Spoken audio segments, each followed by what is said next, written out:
Hey, this is Mike Tyson, and you're listening to the Cage Clinic. He's a boxing Hall of Famer. He's a WWE Hall of Famer. He's an actor, an author, a video game character, and a cartoon. He's known as Kid Dynamite, the baddest man on the planet, and Iron Mike. Mike Tyson, welcome to the show. Hey, man, what's going on, Sean? We're so excited to have you on. Now you're bringing your one-man show, Mike Tyson, The Undisputed Truth, to Seneca Niagara Casino in Niagara Falls on Saturday, October 8th at 8 p.m. in the Event Center. Tickets are available at Ticketmaster.com. What can we expect from your Undisputed Truth stage show? Man, it's going to be, a roller coaster ride of emotions. People are going to be crying, laughing, ambiguous.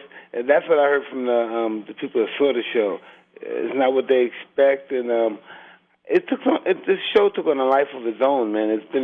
It's been all over the world. It's still being toured all over the world. I prefer to do it only in Vegas, but I've been all over the world. I've been in let me discuss this. I've been to Monte Carlo.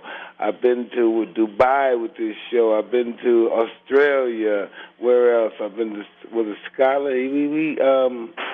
We did it in Buenos Aires. We did it in Uruguay, Chile. We had such an array of international locations that we did the show, and it turned out to be a success. Not in a million years I thought it'd be lasting this long. It did well for itself. Okay, how did the show develop? Did it start when you wrote your biography, or was it or your autobiography? No. I saw Chad Palminteri do a Bronx Tale on stage, one-man show, and it was out of this world. I haven't been inspired like that since I started fighting. That my whole life changed when I saw that show. I said, wow. Because the way that he had me, I'm talking about myself, he had us so mesmerized, somebody could have went in my pocket and took my money, I would have never noticed. And I said, wow, if I can get people to feel like that, man, that would be amazing. That would be, maybe he doesn't even know it. He doesn't even know probably he inspires people like that. I haven't been inspired since boxing. That suddenly inspired me, and I took it on from there. It was really awesome. Cool. Now, has it evolved since you first started doing it? I mean, did you work other things? Absolutely. Okay. Hey, listen, before it was close to like 2.5 hours. Now you got 80 minutes, 85 minutes. Before it was like, whoa, God. And I couldn't believe people were waiting that long. Like 2.5 hours, people are still waiting to listen to this, and I'm like, holy moly! I was getting like, hey, come on, when is this thing going to be over? But I mean, I'm sure like stories have, you probably folded stories into it and taken some out, just the editing process. Yes, absolutely. But it's so explosive now. It's shorter, but everything's explosive now. So that's why this one is so much better than the first one, because it's no downtime, no downtime. It's explosive, short and explosive, constant. Awesome. Now, Mike, would you mind speaking about your mentor, manager, and trainer, Customato, and what effect he had on a young Mike Tyson? Hey, everything he said was it was God sent to me. So when he said something, I believed it wholeheartedly, implicitly. If he told me to shoot somebody, I would shoot somebody. If he told me to walk in front of the street, I would walk in front of the street. I was like his watchdog, and I was so proud to be that. Awesome. Mike, what are your thoughts on the current heavyweight division in boxing?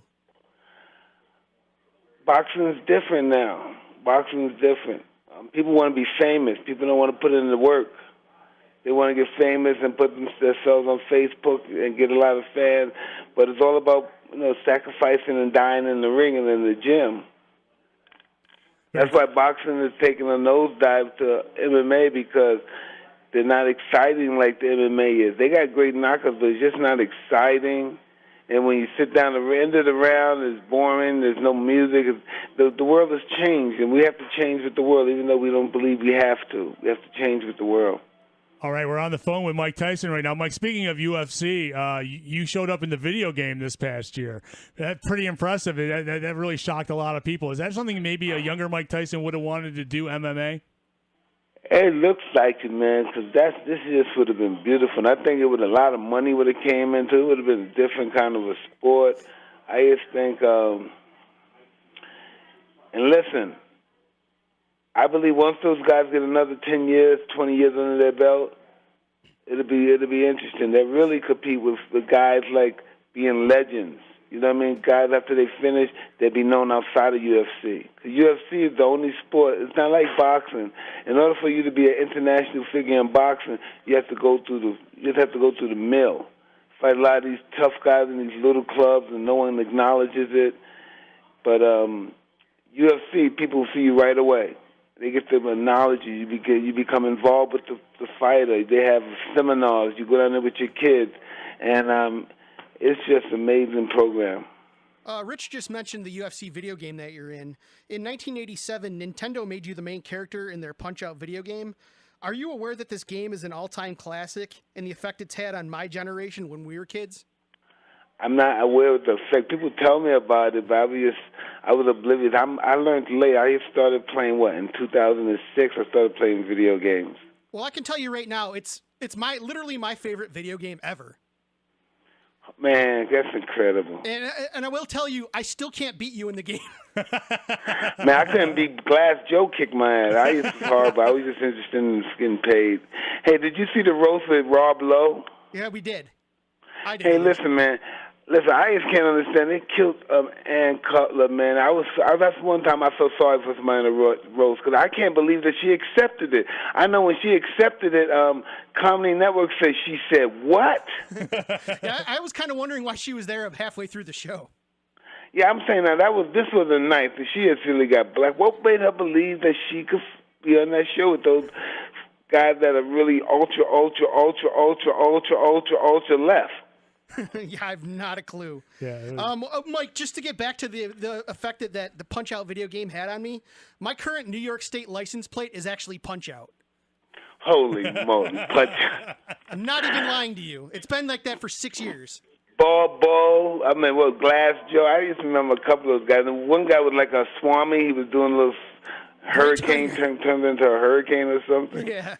Cool. But, hey, you went to the WWE Hall of Fame in 2012. What kind of experience was that like? Hey, listen, that was really, man, I've always been a fan of that. I've known about wrestling, the WWE, before I known about boxing. I was a big Bruno Sammartino freak, Mil Mascaras, the Valiant brothers and all that stuff. So I was very grateful, man. That's probably one of my crowning moments, being at WWE Hall of Fame.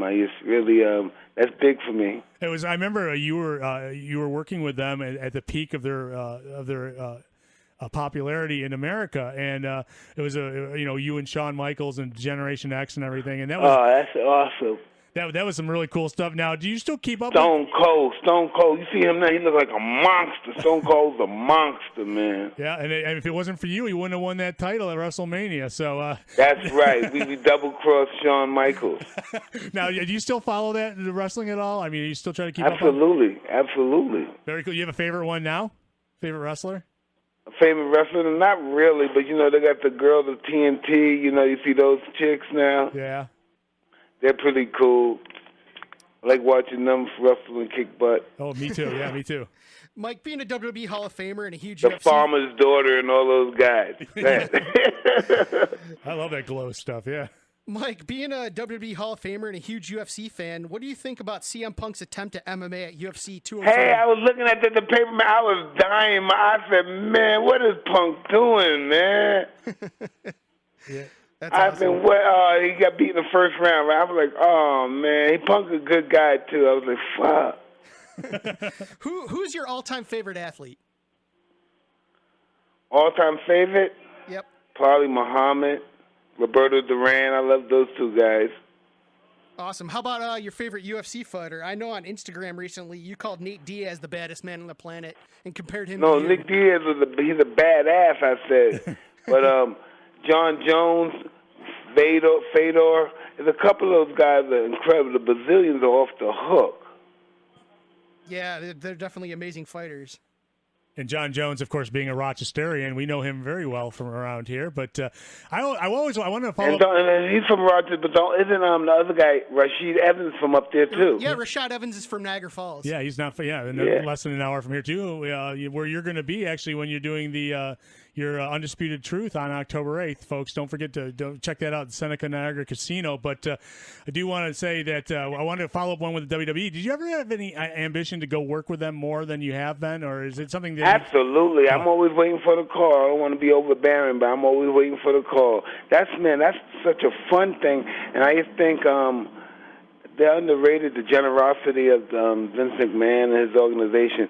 As far as his generosity, is underrated, big time. He's too generous, very generous. He helped me at the bottom of my career when I got. Remember the time when I was suspended and couldn't fight no more? Oh man, these guys helped me so bad. Holy moly! I'm totally in debt to the Vince McMahon organization. No doubt about that. So we'll see you there in the future, then, I'm sure, right? They'll pitch a good idea to you, have you come in and work with them for a while. Man, God willing, man, they really helped me out when I needed them. Now, Mike, I mentioned how much the Punch-Out video game had an effect on my generation. Do you feel your participation in the Hangover films and the Mike Tyson's Mystery Show has added to your popularity with a whole new generation? 100%, because most of these kids never saw me fight. Because I'll tell you something that's very humbling. I went to a high school, and I guess these are 9th graders, 10th graders, and so when I walk into the auditorium, the principal has a giant screen. And he had a giant screen because he had to show them that who I was before I was an actor. Because everybody said, yeah, the guy from The Hangover, I saw him in a couple of movies, I saw him in this, that.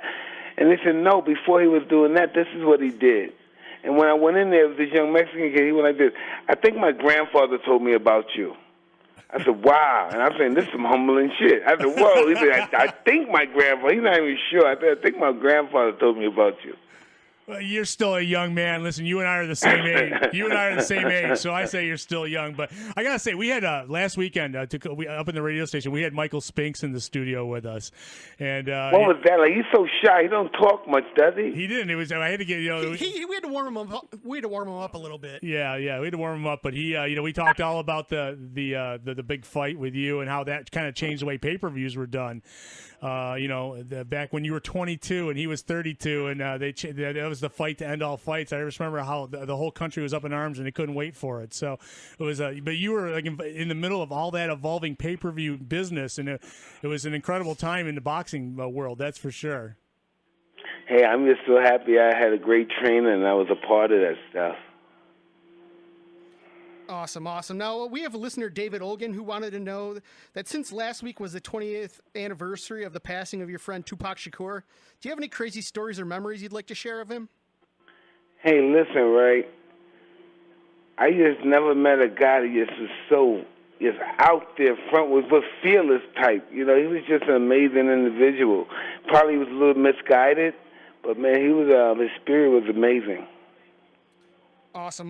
Now, back to UFC. It took a long time for women to get the right to fight in the UFC. Do you enjoy the women's fights? Very much, yes. Awesome. Now, I get married in about a week and a half, Mike. Uh-oh, don't do it. Do you have any marriage advice for me? Yeah, you know what? This is news, too, that I figured this out. You say it's got beaten in submission, one or the other. But listen, right? Either... you stick to this, and it's magic in married. You know what the marriage is? The magic is staying married. You get the magic out of marriage when you stay married. Because I've been married 7 years, and I've got a lot of magic out of this marriage. And I can't even believe I'm saying this shit. Because I'm one of those guys. Man, fuck those bitches, man. They just one thing, man. Listen now. I've learned to grow up. I learned to be a man by being married. Awesome. Now, your one-man show in Niagara Falls, by the way, it's Mike Tyson, Undisputed Truth, Seneca Niagara Casino, Niagara Falls, Saturday, October 8th at 8 p.m. in the Event Center. Tickets available at Ticketmaster.com. Mike, that's the weekend after I get married, and we are my bride-to-be and I are going to go to your show that night as kind of like a honeymoon deal. Man, please come backstage afterwards. I mean, show me how I can get back there. I'm going to bring my Punch-Out license plate, and I want you to autograph it for me. Yes, please. I have one more question. I love Mike Tyson Mysteries. That I laugh my head off every time I watch that show. And you get to work with like some really great voice talents. Is that a lot of fun? Even recording it, you get together with. Man, fun is the understatement. It is a beautiful time in my life to be doing that. Yeah, and I think Norm Macdonald as Pigeon is like just one of the funny. Some of the stuff that comes out of his mouth just blows my mind. Yo, listen, man. I never met Norm. Listen. I never met Norm. And every time I'm in the streets, people say, "How's working with Norm? Norm's a good guy, isn't he?" And I thought the other guy was Norm, but it wasn't. So I got so confused. Norm. I never met Norm. Cool. Well, he's definitely, you guys all have your different. I just love the way it gets all crazy on the show and how it all ends up happy in the end. But I hear you're recording some more today, so we're looking forward to the next season then. Awesome, Mike. Thank you so much for your time. The man, the myth, the legend, Mike Tyson. Thank you so much, and I can't wait to see you in a few weeks.